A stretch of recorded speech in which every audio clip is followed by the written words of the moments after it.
যেসব হাফেজে কোরআনগণ কোরআন মতো চলে না, তারা যখন পুলসিরাতে আসবে, জাবানিয়া নামক ফেরেশতা দল জাহান্নামের লোহার হাতুড়ি দিয়ে তাদের মাথায় আঘাত করবে। তাদের চেহারাগুলো কালো হবে, যে পরিমাণ কোরআনের বিধানকে তারা লঙ্ঘন করেছে সে পরিমাণ কালো হবে।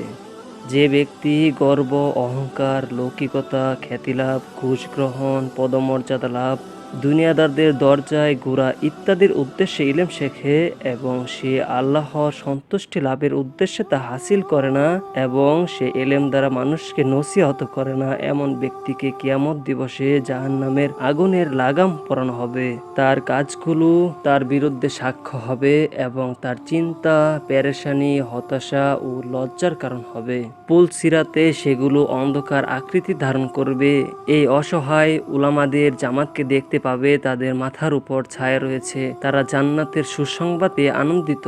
তাদের সামনে নূরের আলো চলছে, ফেরেশতারা তাদেরকে অভয় দিচ্ছে, জান্নাতে স্বাগতম জানাচ্ছে। প্রক্ষান্তরে কোরআন ত্যাগকারী হাফেজগণ চিন্তায় ঘুরপাক খেতে থাকবে। তাদের বিশ্বাস হয়ে যাবে, কিছুক্ষণ পরে তারা উত্তপ্ত আগুনে নিক্ষিপ্ত হবে।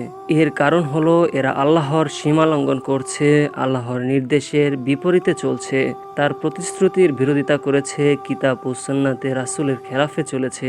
হে অসহায়, তুমি কেন কোরআনের বিনিময়ে স্বল্প পরিশ্রম গ্রহণ করছো? কেন তুমি ঘুষ ও স্বল্প মূল্যে কোরআন বিক্রি করছো? তুমি কি লক্ষ্য করছো না তোমার সম্মুখে মহান মনিব রয়েছে? তোমার পিছনে ভয়াবহ কঠিন দিবস অপেক্ষা করছে। সর্বদা তোমার সাথে প্রভাবশালী বড় বড়